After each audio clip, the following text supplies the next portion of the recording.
Evening. Hello. You're right. Have you had a good weekend? Have you had a good weekend?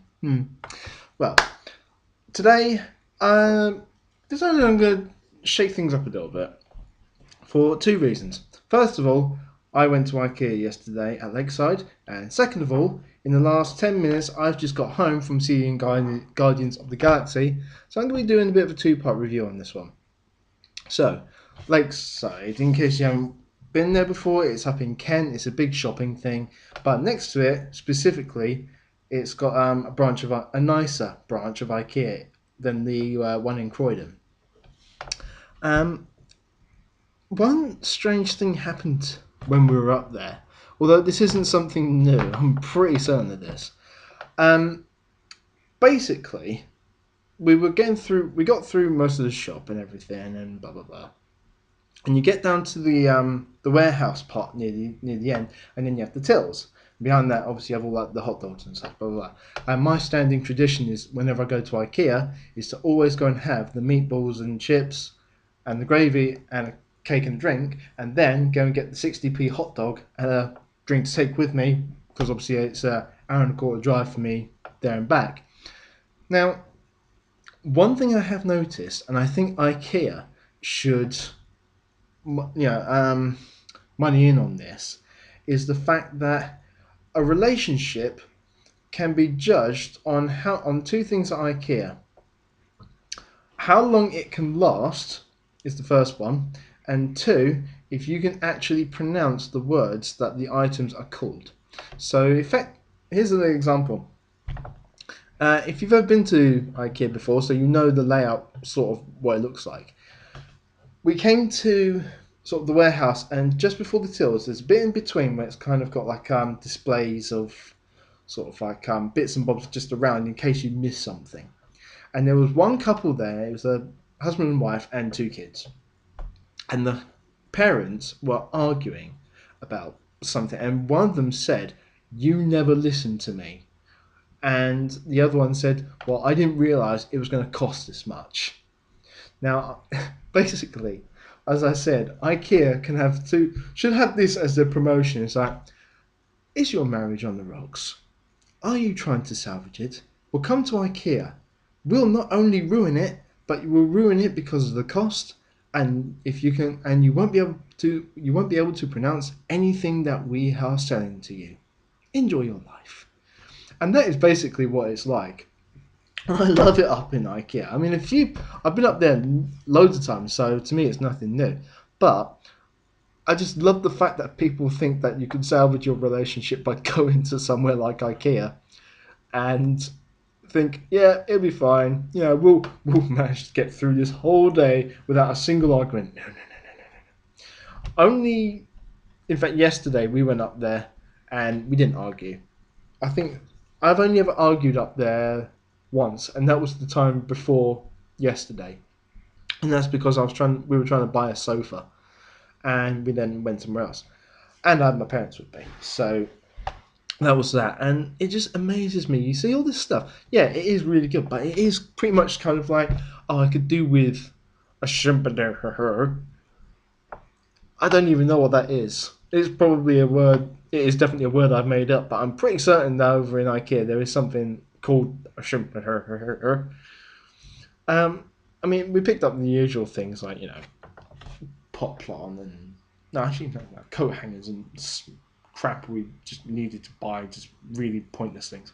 But there were things that we needed, and then you always end up getting suckered into something. Like when we moved into our first flat, we went and did a massive shop at IKEA, and I spent like 300 quid up there. And then when I came back, I was kind of like, "What the fucking have I bought this for?" So that's the first part, and then obviously when you go into Lakeside, it's basically like any giant shopping mall. The only difference being is that if you go to Blue Water, for instance, it's effectively a giant triangle, whereas Lakeside, I don't know what shape it is, but if you get bored of that, you've got loads of restaurants around there. There's a cinema, there's bowling alley, there's a massive lake. You can go to the restaurants around there, blah blah blah. And I really like it. And then if you don't want to go in Lakeside, you've got all the. It's effectively like a giant retail industrial site, I suppose is the best way to explain it. The other part of it is as well. is you got things like Costco, who won't let me buy anything, even though I had the money to pay for it because you have to be a member. But we'll gloss over that. So yeah, I mean, Lakeside I think it's much nicer and it's much calmer as well, and they've got a Wagamama's down there, which I'm really chuffed. So if you get a chance to go to IKEA, go to Lakeside. It's much nicer. Also, they have a Harley Davidson place next door to the IKEA, so it's kind of like, should I go and buy myself a kitchen, or should I go and buy myself a Harley Davidson or an Audi, which is right next to it? So do I want to be arguing and having with the wife and having a divorce, or vice versa, or go and buy a car and become a cock, or go and buy a Harley and just rule the British coastline? Tough choice on that one. Moving on.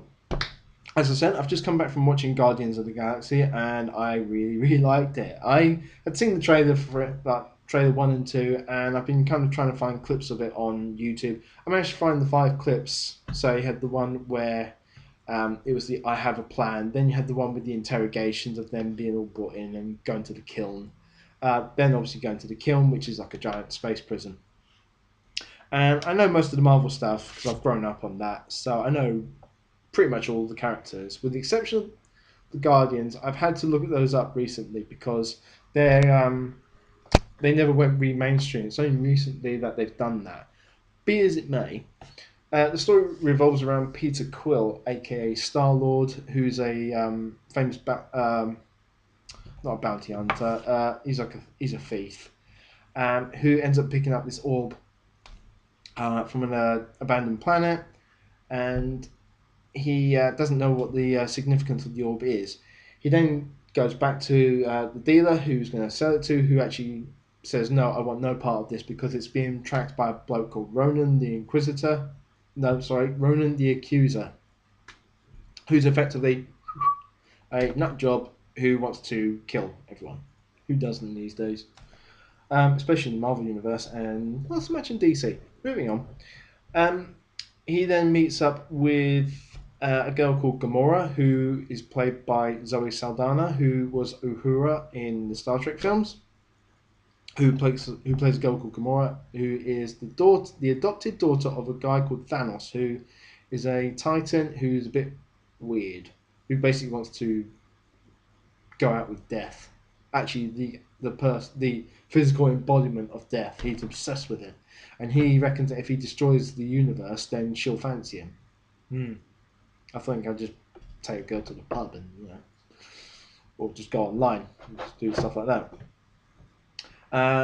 He gets a bounty put on his head because he didn't give the orb to his boss, and he then gets picked up by Groot, who is effectively a giant walking plant, and Rocket Raccoon, who is a raccoon, as you can imagine, who has a penchant for large weapons. They all get captured and sent to the kiln, which, like I said, is a giant space prison where they meet up with Drax the Destroyer, who is David Bautista.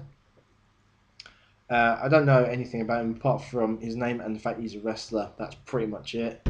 And then obviously Star-Lord is played by Chris Pratt, and Rocket Raccoon is voiced by Bradley Cooper, who I think is a really good actor, and Groot is voiced again by Vin Diesel, who I also think is a good actor. Anyway, they find out, like the baddies and whatnot, find out that they're on the kiln. They want the orb back. Blah blah blah. They go and they manage to get out. Turns out the inside the orb has got a thing called the Infinity Gem. It's one of 6 at the time. And yes, I realise I'm holding 5 things up because my hand is here. So there's 6 Infinity Gems, but actually in this case now there's 8. But that's a different story. Look it up on Wikipedia for that one. And it turns out it's too powerful, and Ronan wants it to obviously destroy everything, but he wants it provisionally to give it to Thanos, who's going to make the Infinity Gauntlet. But again, that's another story. I'll put a link down in the description below for what the gauntlet is, etc., etc. And kind of all wackiness ensues, etc., etc. Now, the one part of it I found really funny was they go to a place called Nowhere, which is like a giant space station, which is the inside of a giant celestial's head. Again, description down below. Things go completely tits up at that point. They get captured and they realise Ronan's got the Infinity Gem who keeps it. Thanos is not impressed, and all wackiness ensues. I won't give you the spoiler for the ending, but I really, really like this film. Give it marks out of 10. I give it about an 8. Mainly, the only reason I'm giving it an 8 is because it did go a bit slow in the middle, but it did pick up for me. So, I thoroughly recommend Guardians of the Galaxy. It's a very good film. Also, go to Lakeside Ikea. Bit of a random one, I know, this one, but bear with me. I have got some other reviews to do. Well, a couple of how-tos coming up. Two of them, one's a cooking one and one's a Photoshop / easier way of doing things. So, I'm going to make my dinner because it's 8:45 and I'm bloody starving. So I'm going to sign off and I will see you next... No, I won't see you next Saturday because that's my wedding anniversary and I'm going out to see Wicked. So I will do a review on Wicked on Sunday. So, this is Rob signing off. Bye.